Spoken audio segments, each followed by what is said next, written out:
Water is the essential part of our life. Let me tell you something. We never had running water. People didn't have the money for that.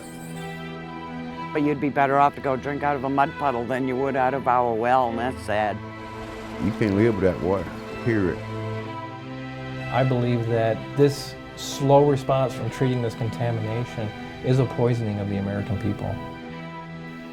I just know that there's a lot of unanswered questions. Hexavalent chromium, Chlorinated cleaners, Dioxine, uranium, definitely lead, manganese, volatiles, nitrate, arsenic. PFAS chemicals. It shouldn't have to be this way. Of where you're born ultimately determines your quality of life. water is life! They lied to y'all! Y'all know! Kids walking out of school because they want clean water. 5 years we were drinking it before we found out. How much longer can people be blissfully ignorant? And no child should have to die because they picked the wrong zip code to be born in. and every time you turn on your own water, you wonder, what am I doing?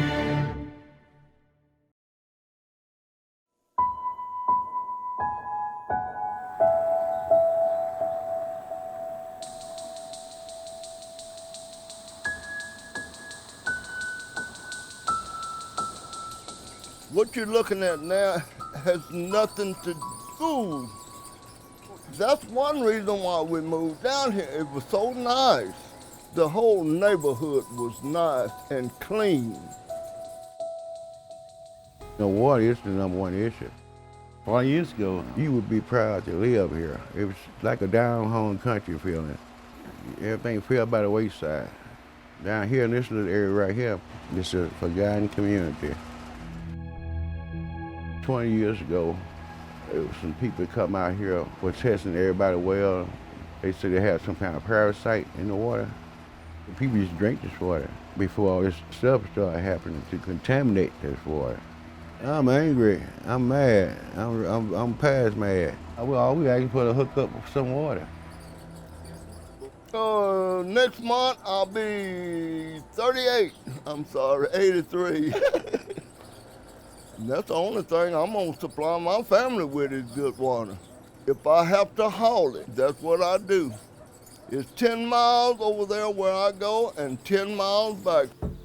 So I make a 20-mile trip a day. It would be a miracle if we could ever turn our tap on and get running water. Oh, I'd do it, but it's water I furnish. But we always said, if this had been a white neighborhood, they'd have had water years ago. Why are you looking at my collar to supply me with water? And they tell us racism is gone out the door. You damn right, but it's in the backyard. I hope I can live long enough to see water down here.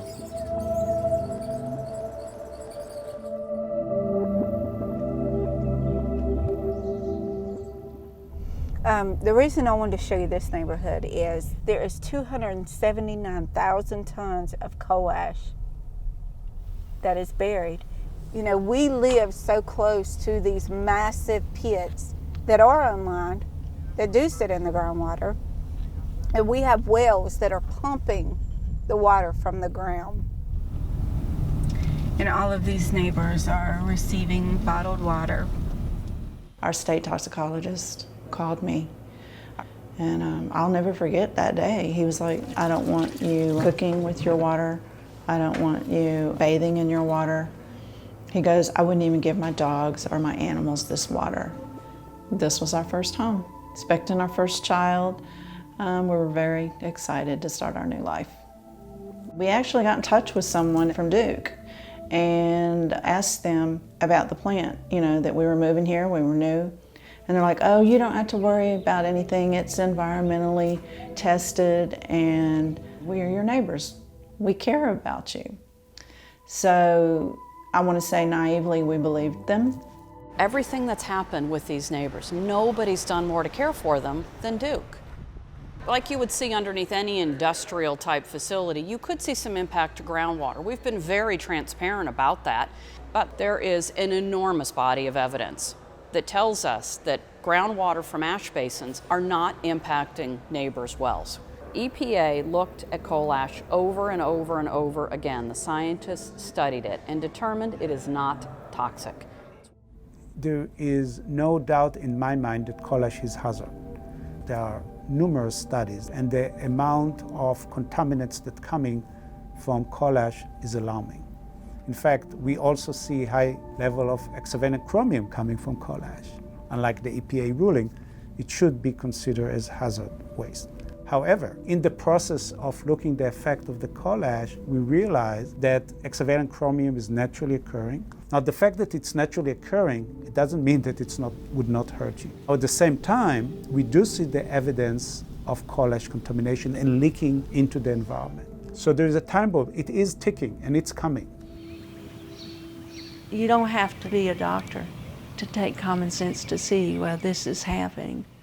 If all the deaths in my 6 or 7 houses, I mean, let's think about that. Too many cancers, and my husband has cancer. When somebody you love and you see them suffering and you can't do anything about it, it's hard. And yes, I feel that it's due to the ashes. When we move here and you can see them actually below, like snow in the air, duh. When we started receiving letters from the state that said don't drink the water, we really got concerned with that. I know it's naturally occurring, but a normal sample would not be as high as it is in our well water. They didn't have all the facts right, but I just want things fixed. I just want things done right.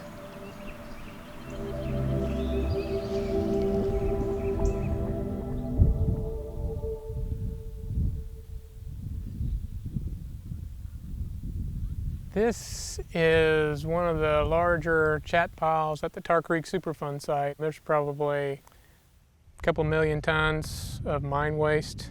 Yeah, you've got windborne, lead-laden dust. You have groundwater that's contaminated with heavy metals that's contaminating drinking water sources as well as surface water sources. We didn't know that the chat piles had all these pollution and stuff in it. We had no idea. We'd sleep on them at night. Didn't have any air conditioning or anything. We'd get on top of the chat pile in the summertime. It's a lot cooler on top. The first time we seen EPA, they came in, they had spacesuits on, like the white and the mask and everything. There's that little block right there, that's a house. And right there by it's where they mined. They mined underground, and when they left huge voids, and there were a lot of collapses happening. So that was really the impetus to get everybody out of here. All these people that lived in Pitcher and Carden, they had a lot of local pride. You know, they grew up here, they went to school here, and all that, it just disappeared. When we were raised up, Teresa was a really nice little town, and the people are all young families and could go out and play after dark till 10 o'clock and nobody worry about you because everybody watched after everybody's kids and stuff. No, it's kind of weird not to see the town there. Picture too, you drive through there and the houses are all gone, everybody's gone from there, you know, it's just ghost towns. You know, it was after the Depression and provided jobs for people when there wasn't any. I like for people to know that. But the companies that done the mining, they done the wrong thing. Take all the money out of the ground and instead of putting it to clean it up, they just took off. Go over here at Pitcher and look around, see how much this contaminated material is still sitting on top of the ground. Well, guess what? When the rain comes down and gets on this, that runs right into your creeks. So as long as they're gravel where the water can run off of it, you're going to be getting contamination. EPA issued what they call a fund waiver balance, which means this problem is so big, the groundwater, that it would break Superfund. So we're just going to leave it. Right now, there are indications that there is contamination down to the deep aquifer, which is being used by several cities for their drinking water. I mean, there's health issues that have impacted kids, whether that was heart issues or kidney issues. And do I blame it all on this place? I do. We want no more Tar Creeks, no more. They didn't fix this one, and they're not going to fix anybody else's.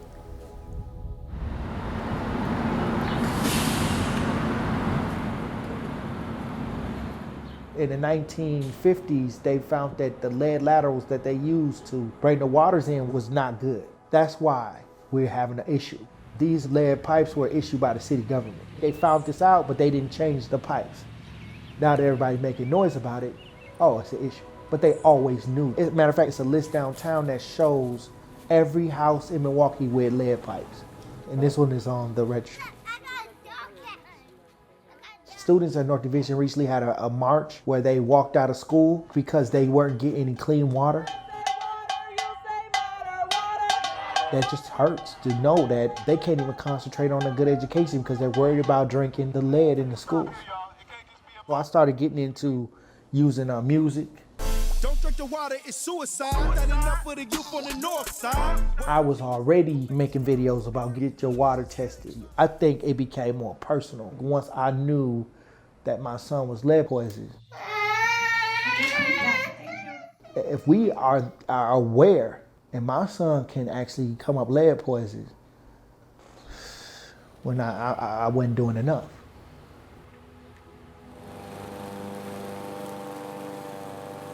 Lead is a permanent thing, and what it does in little children is it absorbs into their tissue. Well, if they're a little child, the brain is still developing, so that's where the damage comes in because the lead starts to attach itself to the brain.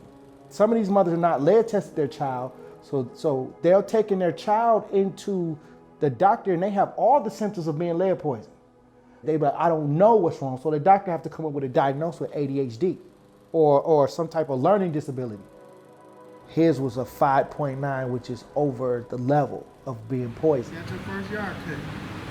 So now I'm just over doing enough and over talking the message because I'm gonna have to deal with that with my son for the rest of his life.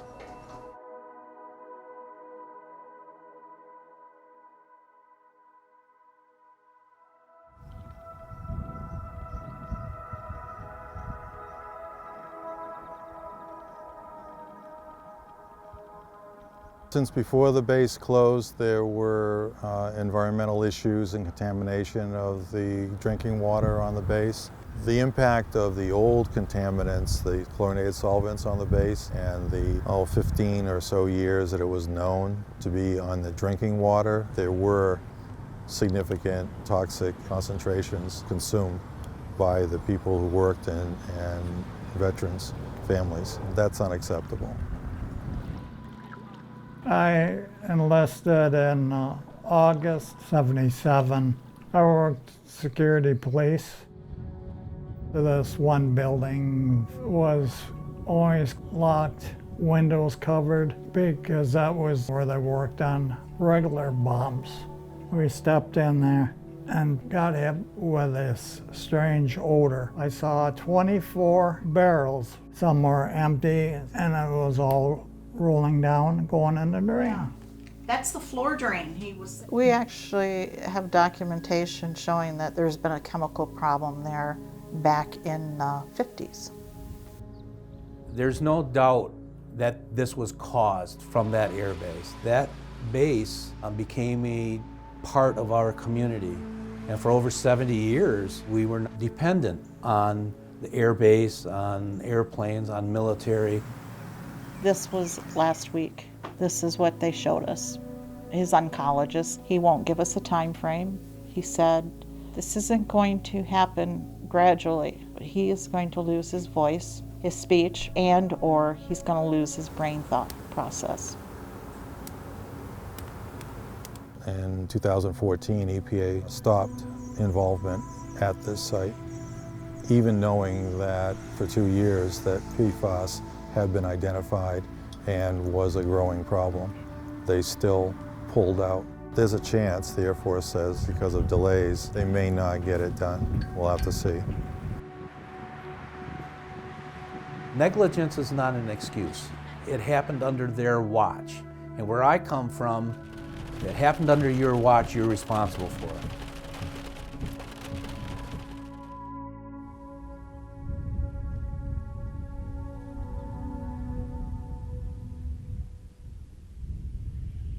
A lot of these individuals who have located in colonias did so because it was oftentimes the only affordable option.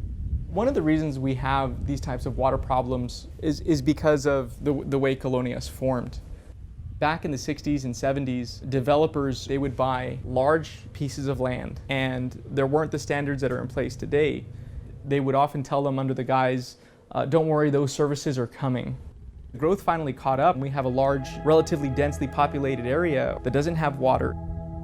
The taxation of property taxes is not enough to pay for all the expenses that the district has. We rely heavily on the customer water and sewer revenues to pay for the operation of the arsenic treatment facility and the wastewater plant. Estábamos en Puesto Vero de un bill menos, simplemente un bill 45 horas a mí me servía para otra cosa. Pues sí se nos hace caro y no sé hasta cuándo se va a acabar esto. Pues no, no es justo de que estemos pagando tanto y por algo que no, pues que no vale la pena, que no sirve el agua. No, pues hay gente aquí que a veces no tiene para comprar ni un garrafón o algo. Como una amiga que tengo desde que estaba saliendo agua fea, ella tomaba, le dice yo, ¿cómo que puedes tomar agua de eso? Porque a veces tengo para comprarla y a veces no. Le dije, ya sus 2 niños fueron a dar al hospital por lo mismo, porque tomaban de la llave. Te agarran infecciones en el estómago o un virus. Buscamos tomar agua de la llave. Todo, carne, la sopa, lo que haga yo he hecho agua destilada. Porque pues se imagina pues estar todo el tiempo así. Certainly when you look at it, race and legal status places additional barriers when it comes to these types of issues. I mean, there's just this atmosphere of fear that I've never seen before. It's really unfortunate. I just don't think that this is what America used to represent and stand for. Pero pues nadie se avienta, nadie dice nada, por eso miren, todos nos callamos. Si uno no habla, pues nadie la va a oír.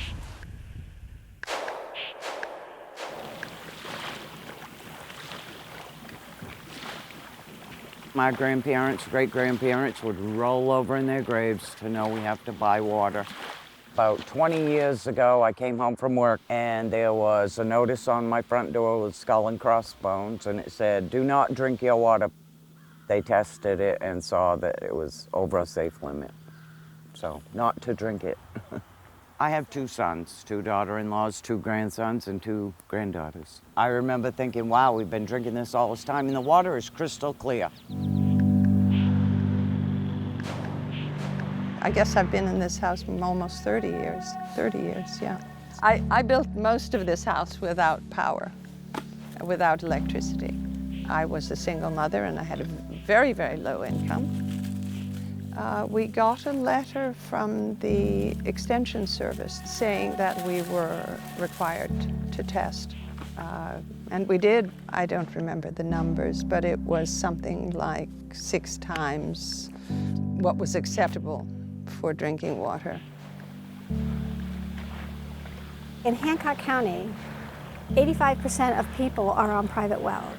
In Maine and New Hampshire, arsenic contaminates the well water basically through the granite, so the bedrock. Our bladder cancer rate is 20% higher than the rest of the nation, and scientists really attribute this to exposure to arsenic. I have had skin cancers. It could have been an effect of the water. I mean, we'll never know, but that is one of the effects that you get. Fortunately, my granddaughter, my son and my granddaughter live next door, fortunately, she has never drunk the contaminated water. I can't believe we could go through another generation of people being exposed to arsenic, developing bladder cancer. I mean, how can that happen? We pay property tax, and we pay all the state taxes. I think the state should have to help.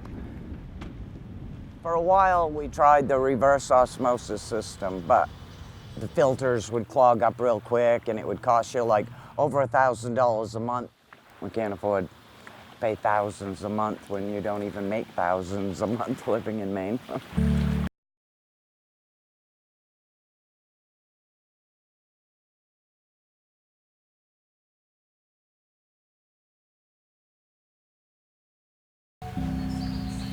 I remember as a young girl, we did not have running water, and my mother and I would go down to the spring, and she had 2 big buckets, and I had a little bucket, maybe about so big.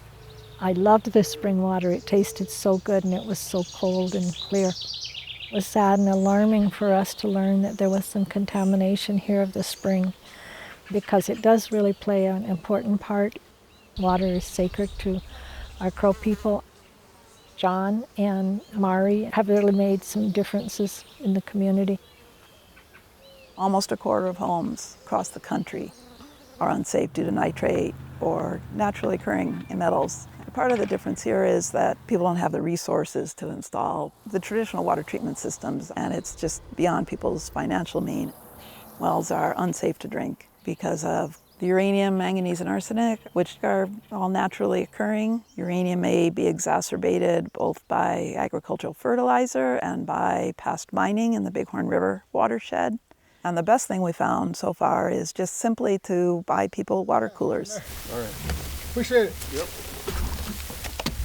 It's a temporary fix, but if they have a water cooler and they have a 5-gallon jug, that's an immediate fix right there. Unfortunately, there aren't easy answers. That's at least a workable one. All right. Good enough. These are really serious contaminants. A wide variety of health effects, increased risk of cancer, increased risk of diabetes, neurological issues, especially for kids. It does scare some people. They don't have any options, but our water coolers are that option. We didn't have nobody to call, you know, because nobody had went out and tested those springs. Maybe if you looked over there, I bet you that's part of it. Well, that's the big difference right now. And that didn't happen just overnight. My Crow name is Koisa. Basically, it's don't give up on the job you have to do. Everything around us is dependent on that water. All those kids in the river, that's what we're doing it for, our generations to come. I grew up at a time where I felt safe and healthy drinking our own water. It's sacred to all of us because we all have to have clean, healthy drinking water. Arguably, the waste that's here in Ringwood is some of the most unique and toxic waste that we could find. I say it with a lot of remorse about the beauty of the history of Ringwood, because I didn't learn until most recently how important Ringwood really was to America. The mines opened in the early 1700s, and the iron that was coming from Ringwood, it helped forge the weapons for the Revolutionary War. Our iron helped build the Capitol Dome down in DC, where we have all these politicians making the laws of how to deal with Superfunds. It's like, wow, all this stuff is really cool. These facts and this history, it's so cool. But then have American muscle Ford coming in, you know, dumping on America's history like that. Talk about the irony. There's a lot of different types of chemical wastes that are dumped. This type of poison is pretty much indicative of what could be found up in Ringwood Mine Superfund site. And this was dumped in residential properties that are mainly Ramapo and Napi Indian families.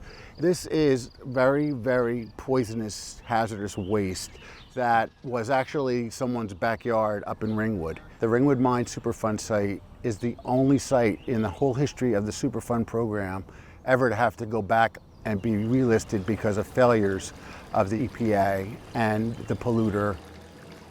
We're back here in these mountains where people just tend to feel like, let them stay there, or back in the corner and die off, but that's not my plans. I have been living here for my entire life. Here in Ringwood. I remember from 1965, that Ford Motor Company came in and they started dumping stuff. Definitely lead, arsenic, dioxin. How can you deny something if it's right there, you know? As a matter of fact, we just had a funeral last Friday. You know, they're a constant thing. I'm really finding it hard to be in the funeral home that much. It's weakening my heart in one sense, but it makes this mind want to try to work a little harder, you know, to try to rectify this problem. Many of these people who have been exposed to this waste are sick, and it's mainly due to the poisons that have been dumped by Ford Motor Company. And it's really beholden to the US EPA to step up and make this community whole again and allow them to go on with their life. The North Jersey Water Commission just came out with a report that said for the first time that they are concerned about 1,4-dioxane because it's being found in the surface water that's entering the Wanacue Reservoir, and they have no viable way to treat the drinking water for 1,4-dioxane, and that this area poses a direct threat to the drinking water resources for over 2 million people.